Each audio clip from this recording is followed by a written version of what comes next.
Good evening, कैसे हैं आप सब। तो जी शाम के बजे हैं 5:30 और मैं किचन में आई थी डिनर की तैयारी करने। तो देखा कि डब्बे खाली हैं दाल के।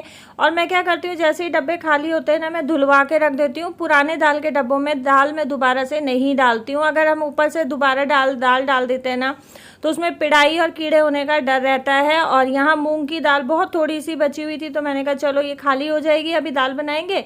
तो डब्बा दूसरा लेके और मैंने उसमें जो है दाल ट्रांसफ़र कर दी है। और यही है जो छोटे छोटे काम है, अगर हम ये साथ साथ निपटाते हुए चलते हैं ना, तो घर के काम बहुत इजीली हो जाते हैं, किचन के काम बहुत इजीली हो जाते हैं, पता भी नहीं चलता है और ज़्यादा परेशानी भी नहीं होती है। तो जी आज मैं बनाने वाली हूँ हरियाणा की बहुत फेमस रेसिपी। उसके लिए सबसे पहले हम दाल की तैयारी करेंगे। तो दाल में मैंने आधा कटोरी मूंग की छिलके वाली, 3 चम्मच चना दाल और 3 चम्मच अरहर दाल ली है। अच्छे से धुल ली है, कम से कम 4 से 5 पानी में, क्योंकि दालों में ना पॉलिश होती है और जब हम धुलते हैं इसको तो सफेद सफेद पानी निकलता है। अच्छा, मैंने ये चीज पहले भी आपके साथ शेयर की थी, तो मुझे कमेंट आया था कि दीदी हमारे यहाँ तो खेतों की दाल होती है। तो जी खेतों की दाल सब्जी की बराबरी तो किसी भी चीज से नहीं हो सकती, लेकिन मार्केट से जो दाल मिलती है उसमें पॉलिशिंग होती ही होती है। तो जब तक दाल का जो धुला हुआ पानी है वो सफेद ना हो आने लग जाए, तब तक हमें दाल को धुलना चाहिए। और अब इसको मैं भिगो के रखने वाली हूँ कम से कम 20 से 25 मिनट। अगर आपके पास टाइम है तो आप आधे घंटे के लिए भी भिगो सकते हो, ताकि जो चने की दाल है वो अच्छे से अच्छा, आज जो मैं आप लोगों के साथ रेसिपी शेयर करने वाली हूँ, इसके बारे में मैंने लास्ट व्लॉग में भी डिस्कस किया था। ये हरियाणा की बहुत ही फेमस रेसिपी है और हरियाणा का शायद ही कोई घर ऐसा होगा जहाँ ये रेसिपी ना बनाई खाई जाती हो, या जहाँ पे इस रेसिपी को पसंद ना किया जाता हो। छोटे बच्चों से लेके और हमारे घर के बड़े बुजुर्ग तक इस रेसिपी को बहुत पसंद करते हैं। और हरियाणा में खास करके दिवाली पे यही रेसिपी बनाई जाती है। और दाल मैंने भिगो दी है। अच्छा, किस किस को आइडिया हो गया कि मैं कौन सी रेसिपी शेयर करने वाली हूँ, वीडियो आगे देखे बिना यहीं पे पॉज करके कमेंट बॉक्स में लिखें कि मैं कौन सी रेसिपी शेयर करने वाली हूँ आप लोगों के साथ। और यहाँ जब तक दाल भीगेगी तब तक मैं ये जो बाहर वाला बेडरूम है इसको ठीक कर दूंगी, क्योंकि आजकल बच्चे स्कूल से आने के बाद सो जाते हैं। तो यहाँ लकी सोया था, बस इसी वजह से ये बेड फैला हुआ है। और बेडशीट वगैरह सब मैंने फोल्ड करके रख दी है। और अब यहाँ साथ साथ कपड़ों का काम भी निपटा दूंगी। ये कपड़े प्रेस होके आए थे, बहुत सारे कपड़े हैं, क्योंकि मैंने कई दिन में दिए थे प्रेस होने। और ये कल के आए हुए कपड़े हैं, आज मैंने फिर से कपड़े दे रखे हैं। तो मेरे को ये था कि इनको मैं साथ साथ सेट करके रख देती हूँ, जो दोबारा से कपड़े आएंगे उनको भी फिर मैं साथ साथ लगा दूंगी, नहीं तो बहुत सारे कपड़े हो जाएंगे फिर, और फिर बड़ी दिक्कत आएगी। और यहाँ सबके कपड़े ये बिल्कुल ये लोग ना इसी तरीके से मिक्स करके रखते हैं। मैंने इनको कई बार बोला है कि सूट एक तो मैच करके रखा करो, फिर पैंटें एक साथ, शर्ट्स एक साथ, सूट एक साथ, इस तरीके से रखा करो, तो मुझे भी आसानी रहेगी कि सूट हैं तो ऊपर से उठा लिए, शर्ट है उठा ली, टी शर्ट उठा ली। लेकिन ये लोग ना सब ऐसे मिक्स करके देते हैं। जीन्स के बीच में टी शर्ट डाल देते हैं, टी शर्ट के बीच में शर्ट डाल देते हैं, शर्ट के बीच में फॉर्मल पैंट्स डाल देते हैं, फॉर्मल के बीच में सूट डाल देते हैं, सूट का प्लाजो कहीं, सूट कहीं, तो बड़ी दिक्कत हो जाती है, छांटने में भी टाइम लगता है। तो जी बस यहाँ सबके कपड़े मैंने छांट के अलग अलग कर दिए हैं। और यहाँ मैं लगाने लगी हूँ खुशी के पापा के कपड़े हैंगर में, क्योंकि इनके कपड़ों की ना बड़ी दिक्कत रहती है। अगर ऐसे कैसे अलमारी में रख दो तो रिंकल्स आ जाते हैं, तो इसी वजह से मुझे सारे कपड़े ना हैंगर में लगा के रखने पड़ते हैं। और कपड़े इतने हैं कि मुझे समझ में ही नहीं आता कि मैं लगाऊं कैसे, क्योंकि हैंगर भी कम पड़ जाता है। तो मैं क्या करती हूँ, एक हैंगर में 2 पैंट और एक हैंगर में 2 शर्ट लगा के मैं रख देती। अच्छा, जो वीडियो मैंने शिफ्टिंग वाला शेयर किया था उसमें लकी जूतों के डब्बे उठा के बाहर लेके डालने के लिए जा रहा था, तो वो शायद उसमें ब्रांड कैमरा में आ गया। तो किसी ने बहुत गंदे तरीके से कॉमेंट किया था कि सर तुम ब्लॉगर सिर्फ शो ऑफ करने आते हो, यहाँ पे हमें अपना स्टैंडर्ड दिखाने आते हो, अपने आप को ऊंचा और हमें लो फील कराने आते हो। तो जी ऐसा कुछ भी नहीं है। देखो, मेरी नज़र में ना तो कोई अमीर है, ना मेरी नज़र में कोई गरीब है। हर इंसान है, जो इंसान रात को 2 वक्त की रोटी जो इंसान खाता है ना, रात को पेट भर के सोता है, हर वो इंसान अपने घर में अमीर है। रही स्टैंडर्ड की बात, तो देखें मैंने इंटेंशनली वो ब्रांड नहीं दिखाया था। अब यहाँ बेड के साथ में फिर से जूते का डब्बा रखा है, तो फिर तो आपको लगेगा कि मैं अभी भी शो ऑफ कर रही हूँ। तो ये शो ऑफ नहीं है, ये यहीं पे रखा हुआ है और इसमें मेडिसिन रखी हुई हैं डब्बे में। आपको ना स्टैंडर्ड की बात बताती हूँ, मैं खुद 200 से लेके 300 साढ़े 300 तक की चप्पल पहनती हूँ। मैं खुद महंगा जूता नहीं पहनती हूँ। वॉकिंग के लिए मैंने स्केचर्स के मंगाए थे, बट मेरे सारे ही फुटवेयर्स आप देखेंगे 200, 250, 280 इतने की रेंज में होते हैं। अब देखें मेरे हस्बैंड पहनते हैं क्योंकि उनको अपने डेजिग्नेशन के हिसाब से अपना स्टैंडर्ड मेंटेन करके रखना पड़ता है, तो बस इसी वजह से वो ब्रांड पहनते हैं और मैं कभी भी ब्रांड दिखाती नहीं हूँ। देखें अगर मैं उनकी शर्ट्स के या पैंट्स के ब्रांड दिखाने लगूँ ना तो बहुत सारे लोग यहाँ पे ये बोलेंगे कि फिर आपकी तरह ही वो कमेंट करने लग जाएंगे। तो मैं इस चीज़ में विश्वास नहीं रखती हूँ कि हमारे पास क्या है और क्या नहीं है। किसी को भी लेट डाउन करना मेरा इंटेंशन नहीं होता है। अच्छा, मैंने आप लोगों से पूछा था लास्ट ईयर के बप्पा वाले व्लॉग के लिए, तो आप लोगों ने बहुत सारे कमेंट्स किए कि नहीं दीदी आप व्लॉग अपलोड कर देना, हम लोग देखेंगे। तो जी व्लॉग अपलोड हो चुका है, शाम को 4 बजे पब्लिक होगा। उम्मीद करती हूँ कि व्लॉग आप लोगों को पसंद आएगा, लेकिन उस टाइम पे मैं सिर पे चुन्नी लेके वीडियोस नहीं बनाती थी, तो उस चीज़ को प्लीज़ नेगेटिव वे में मत लेना और उस चीज़ को देख के और अभी के वीडियोस को कंपेयर करके नेगेटिव कमेंट्स मत करना।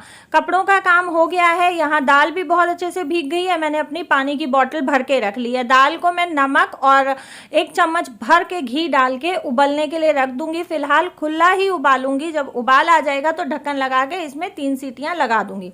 और दाल उबल रही है तब तक मैं लगा लूंगी आटा। अभी सस्पेंस खत्म करते हैं, मैं बनाने वाली हूँ दाल चूरमा, क्योंकि आप लोग सोचोगे दाल बनाई है आटा गूंद रही है तो नॉर्मल प्लेन दाल रोटी बना रही होगी। तो जी मैं दाल चूरमा बनाऊंगी, बहुत सारे टिप्स एंड ट्रिक्स के साथ आप लोगों के साथ चूरमे की रेसिपी शेयर करूंगी। क्योंकि चूरमा बहुत सारी बहनें क्या करती हैं मिक्सी में पीस के बनाती हैं, तो मिक्सी में पीसे हुए चूरमे में उतना टेस्ट नहीं आता है जितना हाथ से बनाए हुए चूरमे में आता है। और हाथ से चूरमा बनाने में गरम गरम रोटियां मोड़नी पड़ती हैं, उसमें हाथ जलने का डर रहता है। तो वो आप किस तरीके से करें बिल्कुल गैस से उतारते ही गरम गरम और बिना हाथ जलाए, वो मैं आप लोगों के साथ शेयर करूंगी।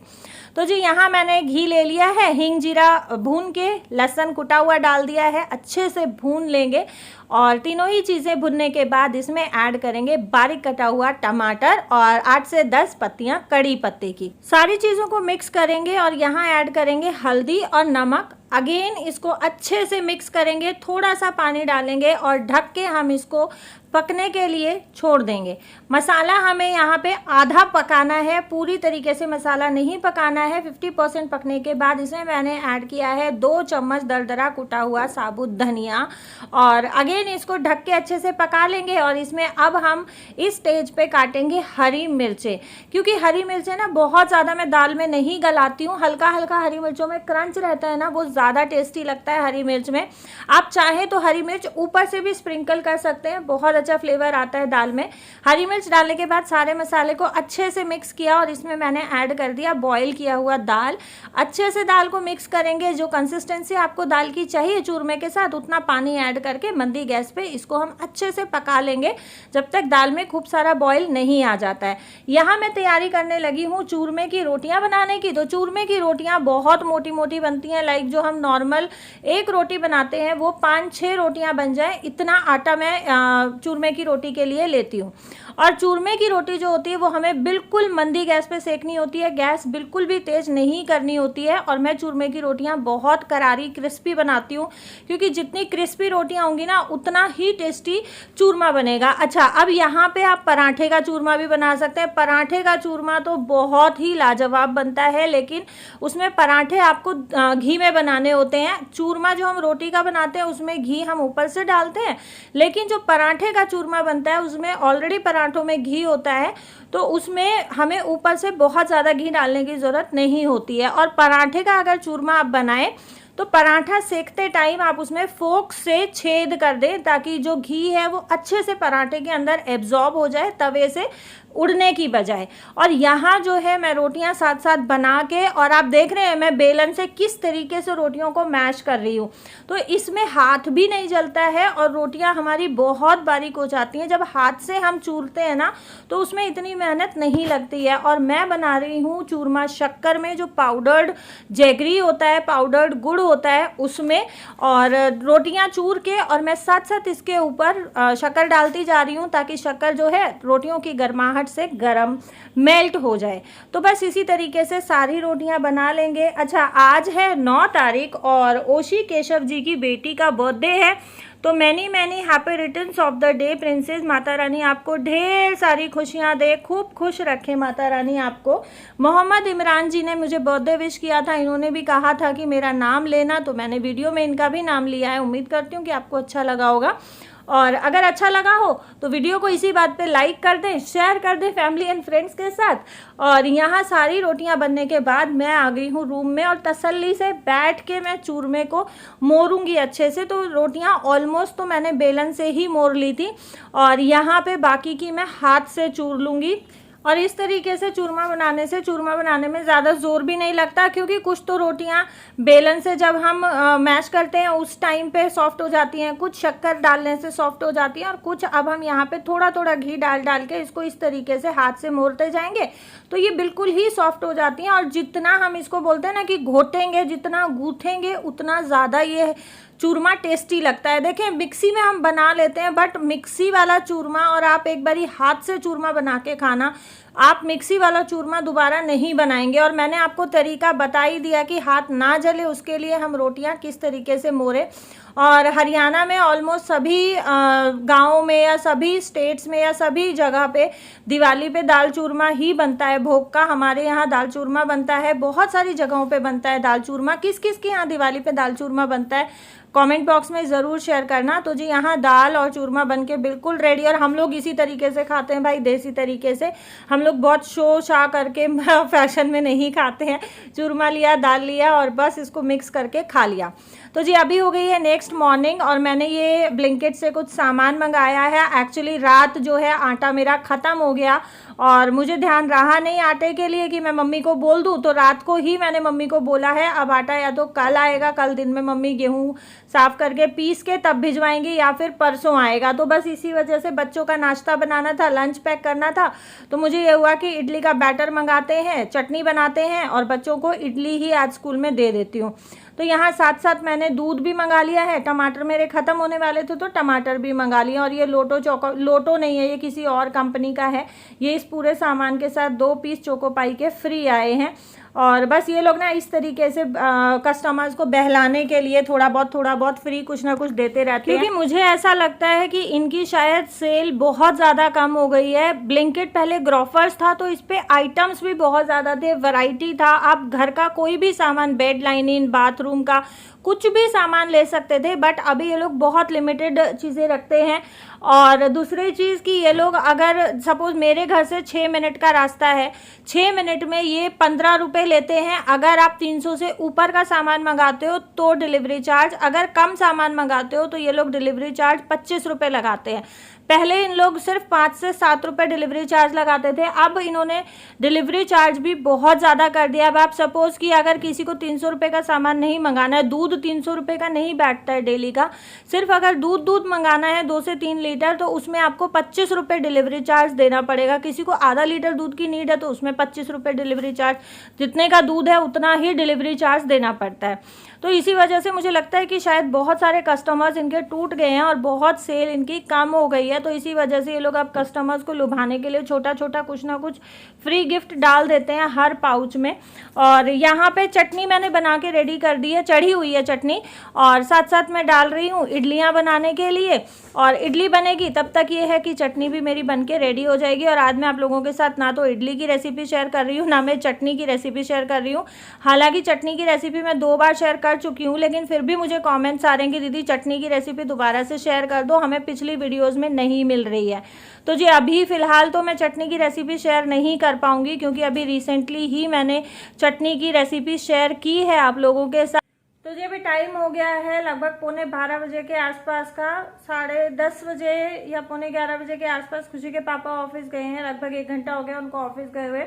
और उनके जाने के बाद मैं क्या कर रही थी, ये देखो, ये कर रही थी मैं, ये धुले हुए कपड़े रखे हुए थे वहाँ, वो जो बाहर वाले रूम में बॉक्स रखा था वो मैंने वहाँ रख दिया बेड के साथ। और ये जितने भी कपड़े हैं ना, ये सारे कपड़े उस बॉक्स के ऊपर रख रखे थे, और ये 2-3 दिन हो गए थे रखे। तो आज मैंने ये सारे कपड़े फोल्ड करके रख दिए हैं। ये है वो कपड़े जो धुले हुए थे, ये यहाँ इस तरफ ये धुले हुए कपड़े थे। और ये पर्स है, ये है, ये मेरी अलमारी का सामान निकला है।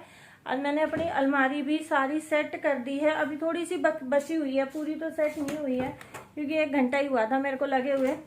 और इसकी मैंने वीडियो रिकॉर्ड नहीं की, आज मैंने ये सारी सेट की है, नीचे की सारी सामान निकाल के नीचे का, और दोबारा से सारा ऑर्गेनाइज किया है। वीडियो शूट करने बैठती तो इसमें बहुत ज़्यादा टाइम चला जाता है, इस कारण मैंने वीडियो शूट नहीं करी इसकी सारे तामझाम की। और मेरे को ये अभी तामझाम उठाना भी है। अभी मैं करूँगी फ़िलहाल लंच की तैयारी, क्योंकि बच्चे आएंगे लंच करेंगे। और लंच में मैं बनाने वाली हूँ मसाला डोसा। सुबह मैंने बनाया था चटनी और इडली, तो चटनी बची हुई है। खुशी के पापा भी आज नाश्ते में डोसा खा के गए हैं, बट उन्होंने प्लेन डोसा खाया था, मसाला डोसा नहीं खाया। और ये हैं वो टमाटर जो मैंने ग्रोफर से मंगाए थे, हेल्पर धुल के और रख के गई है, तो ये मेरे को फ्रिज में लगाने हैं। तो मसाला डोसा बनाने के लिए अभी फ़िलहाल मैं पहले चढ़ाऊँगी आलू चढ़ा के, और मैं नहाने चली जाऊँगी, नहाऊँगी तब तक आलू उबल जाएंगे, उसके बाद फिर आगे तैयारी करते हैं।